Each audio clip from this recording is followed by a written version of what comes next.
नमस्कार, स्वागत है आपका ईटी नाउ स्वदेश पर। मैं हूं आपके साथ पूजा त्रिपाठी और आप देख रहे हैं गुड मॉर्निंग स्वदेश। और आगे इस शो में हम फोकस करेंगे शुरुआती संकेत ग्लोबल बाजारों से, साथ ही भारतीय बाजारों में आज क्या करें इस पर भी चर्चा करेंगे। और आगे हम आपको बताएंगे खबरों वाले शेयर्स और कमोडिटी मार्केट का पूरा एक्शन, कहां पर ट्रेड के मौके दिखाई दे रहे हैं, इस पर एक एक करके चर्चा करेंगे। ग्लोबल मार्केट से संकेतों की बात करें तो कल हमने देखा कि यूएस के बाजार तो बंद थे जूनटीन्थ के मौके पर, तो वहां से ज्यादा कुछ संकेत नहीं है। और क्योंकि यूएस के मार्केट बंद थे, इस वजह से हमने देखा कि बॉन्ड मार्केट्स और कमोडिटी मार्केट्स में भी ज्यादा कुछ एक्शन नहीं था। लेकिन एक बार गिफ्ट निफ्टी से पहले नजर डाल लेते हैं। और यहाँ पर सपाट कारोबार हो रहा है, काफी मिला जुला शुरुआत एशियाई बाजारों की देखने को मिल रही है। गिफ्ट निफ्टी थोड़ा स्टेबल है, वहीं कोरिया के बाजार हरे निशान में है, चीन और हांगकांग के बाजार लाल निशान में दिखाई दे रहे हैं और जापान के बाजार में भी करीब 270 अंकों की वीकनेस है। तो ये हैं इस वक्त के संकेत। और आज एशियाई बाजारों की बात करें तो चीन के एलपीआर यानी कि लोन प्राइम रेट्स, जो कि चाइना 1 साल और 5 साल के लिए तय करती है, उसकी दरें क्या चीन तय करती है, इस पर नजर रहेगी। इसके अलावा न्यूजीलैंड की इकोनॉमी के जीडीपी के आंकड़े आए हैं, जो कि 0.2% की बढ़त देखने को मिली तिमाही दर तिमाही, और 0.1% की बढ़त का अनुमान। तो पिछले काफी समय से कॉन्ट्रैक्शन के बाद वहां पर बढ़त हुई और टेक्निकल रिसेशन की जो बात की जा रही थी न्यूजीलैंड में, अब उसकी चिंता कम होते हुए नजर आ रही है। तो यह है एशियाई बाजारों का हाल, मिली जुली शुरुआत इस वक्त देखने को मिल रही है। यूएस के बाजारों में देखें तो इस वक्त यूएस फ्यूचर्स भी मिला जुला कारोबार कर रहे हैं। कल हमने जैसा कि आपको बताया कि जूनटीन्थ के मौके पर यूएस मार्केट में कोई कारोबार नहीं हुआ, लेकिन आज वहां पर कुछ इंपॉर्टेंट डेटा निकल कर आएंगे। इनिशियल जॉबलेस क्लेम्स के आंकड़े आएंगे और हाउसिंग स्टार्ट्स के भी आंकड़े यहां पर निकल कर आएंगे, तो उस पर भी हमारी नजर होगी। यूके के बाजार देखें तो यहां पर भी मिला जुला कारोबार ही था, लेकिन यहां पर आज बैंक ऑफ इंग्लैंड की पॉलिसी आने वाली है, उस पर नजर रहेगी। और उसके पहले ही जो महंगाई के आंकड़े आए यूके में, वो 2% जो एग्जैक्ट टारगेट बीओई ने तय किया था उस पर आ चुके हैं। और माना जा रहा है कि लास्ट कटौती के बाद इस बार बैंक ऑफ इंग्लैंड ब्याज दरों में कोई बदलाव नहीं करेगा, इस तरह की बात की जा रही है। तो बैंक ऑफ इंग्लैंड की तरफ से क्या फैसला होता है, इस पर नजर रहेगी। अन्य संकेतों को देखें तो जैसा कि हमने बताया कि यूएस मार्केट बंद थे, इस वजह से कल कच्चे तेल में, गोल्ड में भी ज्यादा कुछ बड़ा ट्रेड नहीं दिखा, सपाट ही कारोबार नजर आया। हालांकि कच्चा तेल अभी भी $85 के आसपास ही देखने को मिल रहा है। बॉन्ड यील्ड्स 4.2% पर, डॉलर इंडेक्स 105 पर और गोल्ड 2343 के पास कारोबार कर रहे हैं। तो ये है इस वक्त के संकेत काफी मिले जुले इस वक्त देखने को मिल रहे हैं। और गिफ्ट निफ्टी से भी एक सपाट शुरुआत देखने को मिल रही है। हालांकि गिफ्ट निफ्टी तो जो संकेत दे रहा है उसके उलट ही कल हमने देखा कि भारतीय बाजार कारोबार कर रहे थे। और कल निफ्टी में हमने देखा कि अच्छी तेजी देखी थी, लेकिन बैंक निफ्टी में 950 अंकों से ज्यादा की तेजी देखने को मिली और रिकॉर्ड लेवल्स आए 51,900 के भी पार बैंक निफ्टी कारोबार कर रहा था। और अब अगली नजर जो है वो 52,000 पर है। आज ध्यान रखिए कि आज निफ्टी की वीकली एक्सपायरी भी है, तो उस लिहाज से भी बाजार में उतार चढ़ाव बना रह सकता है। और कल का जो एक्शन है बैंक निफ्टी का, वो आज कैसे रह सकता है, कितना कंटिन्यू हो सकता है, इस पर हम आगे चर्चा करेंगे। लेकिन एफआईज और डीआईज की बात करें तो कल काफी बड़ा आंकड़ा वहां से भी निकल कर आया, क्योंकि हमने देखा कि बैंक निफ्टी में भी कुछ यहाँ पर बाइंग हुई होगी और इसके अलावा कुछ बड़े ब्लॉक डील्स हुए हैं, फंड एक्शन हुए हैं इस बीच, तो उसका भी इम्पैक्ट कल नजर आया। और इस वजह से हम देख रहे हैं कि कैश मार्केट में एफआईज की तरफ से जो खरीदारी का आंकड़ा है वो 7,908 करोड़ का है। और उसके सामने डीआईएस भी देखिए 7,108 करोड़ की बाइंग यहाँ पर नजर आई है। तो कल इंस्टीट्यूशनल बाइंग नजर आई, ब्लॉक डील के चलते भी हमने आपको बताया जैसा कि, और अब बैंक निफ्टी में भी काफी अच्छी बाइंग यहाँ पर नजर आ रही है। तो ये एफएस और डीआईएस के आंकड़े, इसको हम थोड़ा और समझने की कोशिश करेंगे। इंडेक्स फ्यूचर की बात करें तो 4,356 करोड़ की खरीदारी हुई है। वहीं इंडेक्स ऑप्शन में देखेंगे तो 7,951 करोड़ की बिकवाली हुई है एफआईएस की तरफ से। अब इन आंकड़ों को आज के लिए कैसे एनालिसिस करें और आज निफ्टी और बैंक निफ्टी की चाल कैसी रह सकती है, क्योंकि कल रिकॉर्ड लेवल्स के बाद बैंक निफ्टी में अब क्या करें, और आज क्योंकि निफ्टी की वीकली एक्सपायरी है तो उस लिहाज से किस तरह से ट्रेड लेना चाहिए बाजार में, एक बार ये भी समझ लेते हैं। और क्या सपोर्ट और रेजिस्टेंस लेवल आज के लिए नजर आ रहे हैं, ये समझ लेते हैं। हमारे साथ अंश जुड़ चुके हैं पूरा एनालिसिस लेकर। अंश, पहला सवाल तो यही होगा कि कल बैंक निफ्टी में जो एक्शन देखने को मिला उसके बारे में कुछ बताइए, किस तरह के आंकड़े थे और आज अहम सपोर्ट और रेजिस्टेंस लेवल क्या निकल कर आ रहे हैं बैंक निफ्टी के लिए। जी बिल्कुल, निफ्टी बैंक का तो बहुत अच्छा मूव था पिछले सेशन में। अगर देखा जाए तो रिकॉर्ड हाई ये कुछ 3 जून के बाद लगा है, तो इसमें काफ़ी अच्छी पॉजिटिविटी तो नज़र आई ही थी। लेकिन अगर इसे लॉन्ग टर्म चार्ट पे देखा जाए तो फ़रवरी महीने से एक चैनल बनते आ रहा है और एट प्रेज़ेंट निफ्टी बैंक जहाँ पर है वो उस चैनल के रेजिस्टेंस पर ही है। तो यहाँ पे थोड़ा पॉजिटिविटी है बट थोड़ा-सा एक कॉशियस सिग्नल सा भी नज़र आ रहा है।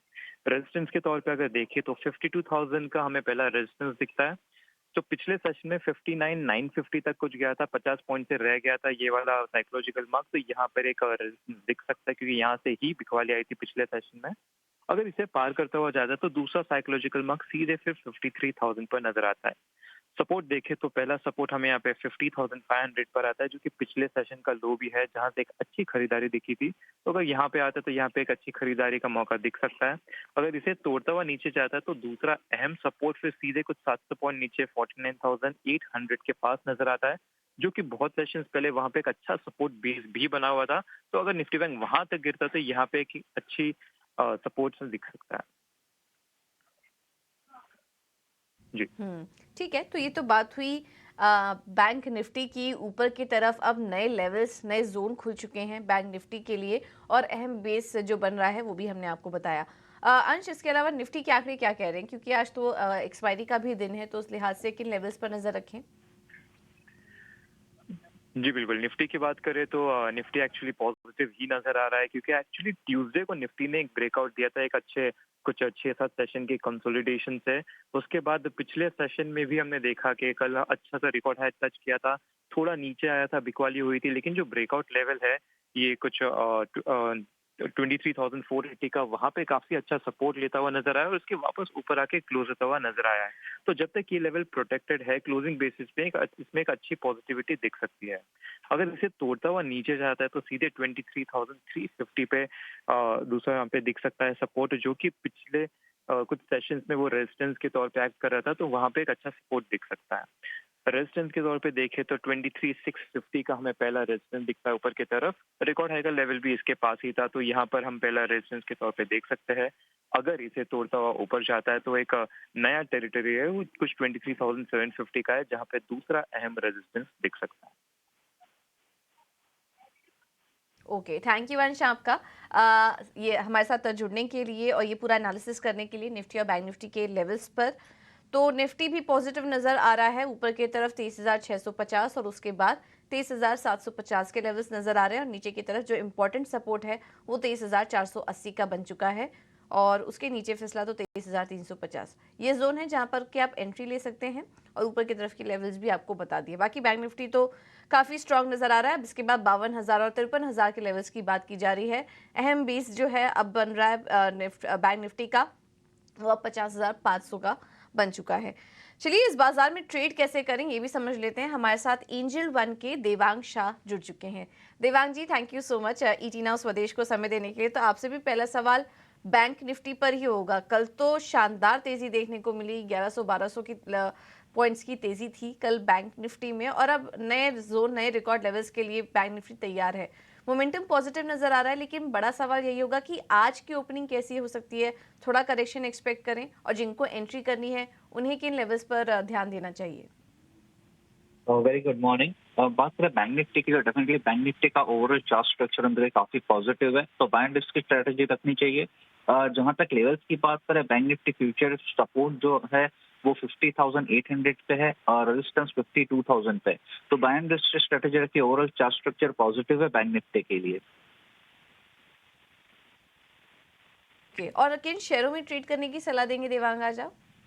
स्टॉक स्पेसिफिक में बात करें तो फर्स्ट स्टॉक यहाँ डेफिनेटली बैंकिंग स्टॉक्स में ही रहेगा। फर्स्ट स्टॉक रहेगा आईसीआईसीआई बैंक। आईसीआईसीआई बैंक का ओवरऑल चार्ट स्ट्रक्चर देखें, रिवर्सल पैटर्न देखने मिला है डेली चार्ट पे। कल हमने देखा था अच्छा मोमेंटम भी था, तो आईसीआईसीआई बैंक खरीदने की सलाह रहेगी। स्टॉप लॉस रखना है 1125, टारगेट है 1170।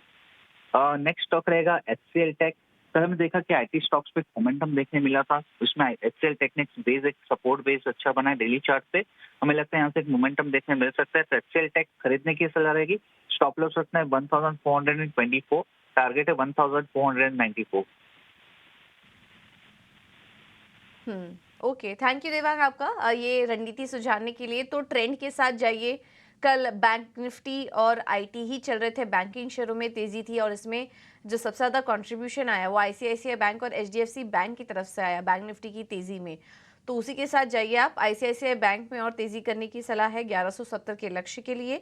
और दूसरा स्टॉक आईटी स्पेस से है एचसीएल टेक, वहां पर भी काफ़ी पॉजिटिव मोमेंटम था और आप खरीदारी करके चल सकते हैं। 1494 के टारगेट के लिए स्टॉप लॉस होगा 1424 का। ये है सलाह आईसीआईसीआई बैंक और एचसीएल टेक पर। करते हैं कुछ खबरों वाले शेयर्स की, लेकिन सबसे पहले नज़र डाल लेते हैं कि कल कुछ बड़ी ब्लॉक डील्स हुई हैं जिसके चलते हमने बड़ी इंस्टीट्यूशनल बाइंग्स देखी और एफआईएस और डीआईएस का डेटा हमने आपके सामने रखा ही। तो क्या कुछ ब्लॉक डील के आंकड़े कल देखने को मिले हैं, ये बात कर लेते हैं। और शरद हमारे साथ जुड़ चुके हैं पूरी लेकर। शरद, पहले तो ब्लॉक डील की जानकारी दीजिए, उसका अपडेट दीजिए, कहाँ कहाँ पर बड़े एक्शन थे। जी बिल्कुल, हमने जो थे बहुत स्ट्रॉन्ग कैश फ्लोज जो है देखने मिले एफआईज डीआईज में, जो बड़े आंकड़े आज आपको देखने मिल रहे हैं। लेकिन जो इम्पोर्टेंट फ्लोज आया वो आया है इंडस टावर से। यहाँ पे जो है seller of course Vodafone PLC था। यहाँ पे लगभग 20% स्टेक की बिकवाली की, जिसका वैल्यू आता है 17,000 करोड़ रुपए। अब उनका स्टेक 3.1% हो जाता है। जो की बायर्स हैं वहाँ पे भारतीय एयरटेल ने 1% स्टेक लिया। इसके अलावा एसबीआई म्यूचुअल फंड और private equity firm I square capital जैसे बड़े दिग्गज इन्वेस्टर्स भी आए हैं। वहीं सनसेरा इंजीनियरिंग की बात करें तो इनका सेलर एक था फॉरेन वीसी ईबीएन ग्रुप। उन्होंने पूरा ही एग्जिट ले लिया, 13% स्टेक बेच के। 760 करोड़ का डील था और जो बायर्स थे उस डोमेस्टिक अब्जॉर्प्शन ज़्यादा देखने मिला, जैसे कि एक्सिस म्यूचुअल फंड, बंधन म्यूचुअल फंड और सोसाइटी जनरल ने भी जो है स्टेक ली है। ग्लैंड फार्मा की बात करें तो यहाँ पे प्रमोटर फॉर्सून ने 6% स्टेक की जो है बिकवाली की और जो की बायर थे वो थे यूबीएस प्रिंसिपल कैपिटल। अगर बात करें जेडएफ कमर्शियल व्हीकल की, उनका भी ब्लॉक डील हुआ था कल, जहां पे प्रमोटर उनके वैबको एशिया 7.5% स्टेक की बिकवाली की थी लगभग 2200 करोड़ का डील में। यहाँ पे की बायर्स में आपके डोमेस्टिक इंस्टीट्यूशंस है जैसे कि SBI mutual fund, Kotak mutual fund और निप्पॉन इंडिया म्यूचुअल फंड। इसके अलावा दो और अहम ब्लॉक डील्स हुए थे, या बल डील कहेंगे। अब यहाँ पे जो है ऑफकोर्स देखें तो एयू स्मॉल फाइनेंस बैंक में गोल्डमैन सैक्स ने 0.6% स्टेक ली। बिकवाली जो सेलर थे वो थे वेस्ट ब्रिज एआईएफ और केएनआर कंस्ट्रक्शन में भी जो है प्रमोटर्स ने सेल किया लगभग 2% स्टेक का, जिसका कुल वैल्यू आता है 212 करोड़ रुपए। और जो बायर्स थे वो इंक्लूड करते हैं कैनरा रोबेको म्यूचुअल फंड और कोटक महिंद्रा लाइफ इंश्योरेंस। तो ये अहम ब्लॉक ऑफ बल डील्स के डेटा है जहाँ पे हमने अच्छे बायर्स और अच्छे सेलर्स की आपकी पूरी डेटा बताई। ठीक है। तो ये कुछ बड़े फंड एक्शन हुए, ब्लॉक डील्स और बल्क डील्स हुई थी जिसके की अभी जानकारी आपको शरद दे रहे थे। शरद, इसके अलावा खबरों वाले शेयर्स भी बताइए। जी बिल्कुल, खबरों वाले शेयर्स में जो है दो ब्लॉक डील आज फिर से होने वाले हैं आज मार्केट में। सबसे पहला है पीएनबी हाउसिंग फाइनेंस, जहां पे एशिया अपॉर्चुनिटीज़ फंड और जनरल अटलांटिक लगभग 4.2% स्टेक की बिकवाली करने वाले हैं। इस डील जो है लगभग 830 करोड़ का रहेगा और ये डिस्काउंट पे है ऑलमोस्ट 8% का। रेट गेन के बारे में बात करें तो एफआई अवतार होल्डिंग्स लगभग 2% स्टेक की बिकवाली करेंगे, जिसका वैल्यू आता है 160 करोड़ रुपए का। मास फाइनेंशियल सर्विसेज हमारा तीसरा स्टॉक रहेगा। 500 करोड़ की क्यूआईपी की लॉन्च हो गई है और जो इंडिकेटिव ऑफर प्राइस है वो 8% डिस्काउंट पे है। चौथा स्टॉक रहेगा ऑफिस स्पेस सोल्यूशन, जहाँ पे जो चौथी तिमाही के नतीजे अनाउंस किए गए और कंपनी हाल ही में लिस्ट हुई थी, पहली बार कंपनी प्रॉफिटेबल हुई है, तो स्टॉक के लिए इंपॉर्टेंट रहेगा। सफायर फूड्स का जो है बोर्ड पे शेयर स्प्लिट होने वाली है 1:5 पे। अगर आप एक शेयर होल्ड करते हैं तो आपको 5 शेयर्स मिलेंगे। और साउथ के जो रियल एस्टेट प्लेयर्स हैं शोभा, प्रेस्टीज और ब्रिगेड, इन कंपनीज में भी एक पॉजिटिव रिएक्शन देखने मिल सकता है, क्योंकि कर्नाटक गवर्नमेंट जो है अपनी मोनेटाइज कर सकते हैं अपनी लैंड्स को, इसके कारण जो है इन स्टॉक्स में बाइंग आ सकता है। कैम्प्लास सनवर में 24 जून को फंड रेज रहेगा और आज के फंड रेज में वेदांता और स्पंदना स्फूर्ति के बोर्ड मीटिंग होने वाले हैं। और आखिर में मैं बताऊंगा सोम डिस्टिलरीज पे भी इंपॉर्टेंट डेवलपमेंट आया है। मध्य प्रदेश गवर्नमेंट ने जो है उनकी जो रिपोर्ट्स आ रही है कि उनकी जो आर्म्स जो है जो उनका लाइसेंस जो है रद्द कर दिया गया चाइल्ड लेबर कंसर्न्स के कारण। फिर कंपनी ने क्लैरिफिकेशन भी दिया कि कंपनी को डायरेक्टली अभी तक कोई एक्शन नहीं देखने मिला और 18 जून को प्रमोटर्स ने भी 35,000 शेयर्स की जो है बाइंग की थी। तो ये अहम स्टॉक्स है जहां पे आपकी नज़र होनी चाहिए। ठीक है, तो सोम डिस्टिलरीज से जुड़ी आखिरी खबर अभी शरद बता रहे थे, कुछ कंसर्न्स निकल कर आए लेकिन क्लैरिफिकेशन भी आया कंपनी की तरफ से, तो इस पर नज़र रहेगी। और उसके अलावा आज भी कुछ बड़ी ब्लॉक डील्स होने वाली हैं, वहाँ पर भी फोकस रहेगा। थैंक यू शरद आपका ये पूरा अपडेट देने के लिए। अब बढ़ते हैं ब्रोकरेज रिपोर्ट की तरफ और गौरव है हमारे साथ पूरा अपडेट लेकर। गौरव बताइए। जी हाँ, तो सबसे पहले शुरुआत करते हैं आज टाटा टेक के साथ, क्योंकि गोल्डमैन सैक्स ने यहाँ पे इनिशिएट किया है सेल रेटिंग के साथ और टारगेट प्राइस जो है 900 रुपये का। तो उनका मानना यह है कि जो उनका की कस्टमर है विनफास्ट, वहाँ पे उनका एक्सपेक्टेशन है कि कहीं पे रेवेन्यू डिक्लाइन हो सकता है। और इसी के चलते अगर हम टाटा टेक की बात करें तो उसके अलावा भी टाटा टेक की डिपेंडेंसी जो है वो काफ़ी हाई है एंकर कस्टमर्स पे, अगर हम पीएस के साथ कंपेयर करें तो। और अगर हम बात करें एफसीएफ की, जो कि फ्री कैश फ्लो है, वहाँ पे भी एक मॉडरेट ग्रोथ हमें देखने को मिल सकता है और इसी के लिए उन्होंने टारगेट प्राइस जो है वो 900 रुपीज़ पे सेट किया है। अगली बात करते हैं उनो मिंडा की, जहाँ पे गोल्डमैन सैक्स ने ही बाय रेटिंग के साथ इनिशिएट करते हुए टारगेट प्राइस जो है वो 1350 रुपीज़ का दिया है। उनका मानना यह है कि कहीं पे कंपनी जो है अलॉय व्हील्स और ईवी में काफ़ी अच्छा फोकस कर रही है। आगे जाके 4 व्हीलर के लाइट्स में और 2 व्हीलर के अलॉय व्हील्स में काफ़ी अच्छी अपॉर्चुनिटी कंपनी को देखने को मिल सकती है। और इसी के साथ साथ एक मल्टीपल की अगर बात करें तो एक हायर मल्टीप्लायर के रूप में कंपनी उभरते हुए हमें देखने को मिल सकती है, क्योंकि वॉल्यूम ग्रोथ भी स्ट्रांग है और मार्जिन प्रोफाइल भी काफ़ी स्टेबल है। अगली बात करते हैं मुथूट माइक्रोफिन की, क्योंकि इन्वेस्टेक ने यहाँ पे इनिशिएट किया है बाय रेटिंग के साथ और टारगेट प्राइस दिया है 350 रुपीज़ का। उनका मानना है कि कहीं पे एमएफआई सेगमेंट में एक डिफरेंशिएटर मॉडल है इस कंपनी के साथ। इसी के साथ साथ उनका मानना है कि कहीं पे एयूएम में हमें केगर ग्रोथ जो है वो 24% का देखने को मिल सकता है। और वैल्यूएशंस की अगर फिलहाल के लिए बात करें तो पॉजिटिव्स कहीं पे इग्नोर हो रहा है मार्केट में, ऐसे इन्वेस्टेक का मानना है और इसीलिए उन्होंने बाय रेटिंग के साथ जो इनिशिएट किया है मुथूट माइक्रोफिन पे।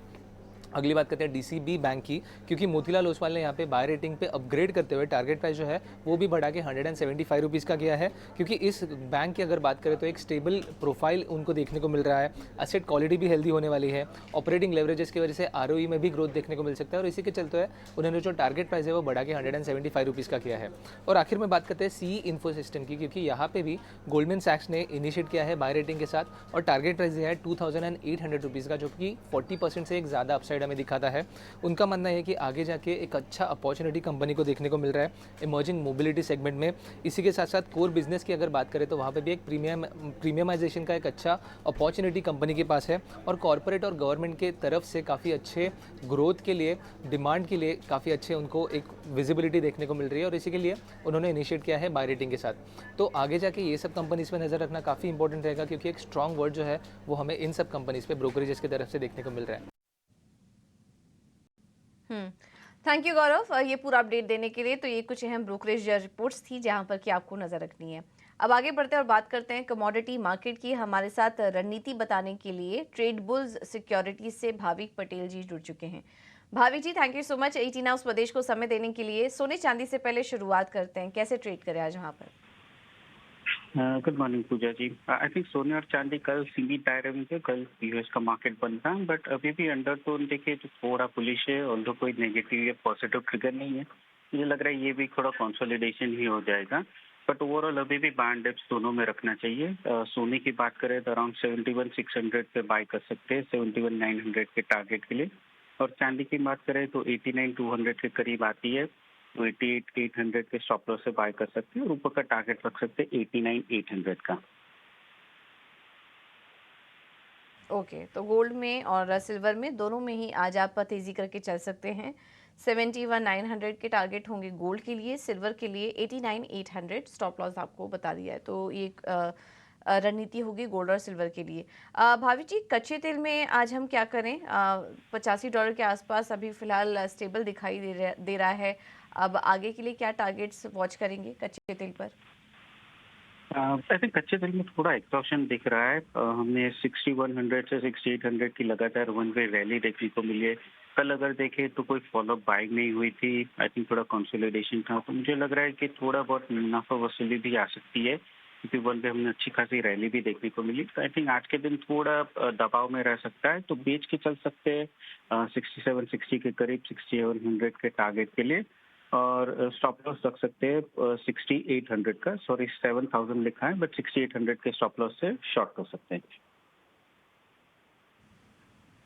ओके, तो अब तेज़ी थोड़ी सीमित दिखाई दे रही है यहाँ से कच्चे तेल में, तो कोई भी बढ़त आए बिकवाली करके चलिए। 7,000 का स्टॉप लॉस होगा, 6,700 के टारगेट के लिए आप यहाँ पर बिकवाली करके चल सकते हैं। भाभी जी, मेटल्स में क्या करें? कल मुझे याद है कि आप जिंक में काफ़ी ज़्यादा पॉजिटिव थे, आज भी वहाँ पर ही मोमेंटम देख रहे हैं? जी जरूर, आई थिंक सारे बेस मेटल में जिंक अभी भी स्ट्रॉन्ग लग रहा है, और टेक्निकली भी देखें तो आई थिंक जब तक 255 के नीचे ब्रेक नहीं करता है तब तक बाय एंड डिप्स की रणनीति रखनी चाहिए। कल भी हमने 262 के नियरली टारगेट देखे थे, आज भी मुझे लग रहा है वापस से वो रीटेस्ट हो सकता है। तो आज के दिन अगर 259 के करीब आता है तो 262 के टारगेट के लिए बाय कर सकते हैं, 257 के स्टॉप लॉस से। ठीक है, थैंक यू भाविक जी समय देने के लिए और ये रणनीति सुझाने के लिए आज हमारे दर्शकों के लिए। तो गोल्ड, सिल्वर, जिंक इन तीनों में तेजी की सलाह है। जिंक में अभी भी पॉजिटिव मोमेंटम बना हुआ है मेटल्स की अगर बात करें तो, और अगले टारगेट्स अब दिखाई दे रहे हैं 262 के। जिंक में स्टॉप लॉस होगा 257 का, और वहीं कच्चे तेल में बिकवाली करने की सलाह 6700 के लक्ष्य के लिए, स्टॉप लॉस होगा 7000 का। यह है ट्रेडिंग आइडियाज़ कमोडिटी मार्केट से। अब कुछ और भी ट्रेडिंग आइडियाज़ आपके सामने रखते हैं जो हमें हमारे एक्सपर्ट से मिल रहे हैं। यस सिक्योरिटीज़ ने जोमेटो में तेज़ी करने की सलाह दी है। कल स्टॉक में भी अच्छा एक्शन था 214 के लेवल्स के लिए, आप यहां पर तेज़ी करके चलिए, स्टॉप लॉस होगा 190 का। और एसबीआई में तेज़ी करने की सलाह है 912 के टारगेट्स के लिए, स्टॉप लॉस होगा 830 का। एंजल वन ने ग्रेफाइट में तेज़ी करने की राय दी है, ये टारगेट देख रहे हैं 624 का, स्टॉप लॉस 579 का होगा। और जुबिलेंट इनग्रेविया में भी तेजी करने की सलाह है 590 के टारगेट के लिए, स्टॉप लॉस 539 का होगा। सेंट्रल ब्रोकिंग ने आरबीएल बैंक में सलाह दी है तेजी करने की 280 के टारगेट के लिए, स्टॉप लॉस सुझा रहे हैं 259 का। और बलरामपुर चीनी में 455 के टारगेट के लिए आप तेजी करके चल सकते हैं। आखिर में फिनवर्सिफाई ने इन्फोसिस में तेजी करने की सलाह दी है, 1525 होगा टारगेट, स्टॉप लॉस होगा 1510 का। तो आज भी सारे ही एक्सपर्ट ज़्यादातर बैंकिंग्स और आईटी में बुलिश हैं, और कल जो ट्रेंड में थे स्टॉक्स जैसे कि फर्टिलाइजर, शुगर स्टॉक्स, वहाँ पर भी आज आप नज़र रख सकते हैं ट्रेड करने के लिए। चलिए फिलहाल इस शो में इतना ही।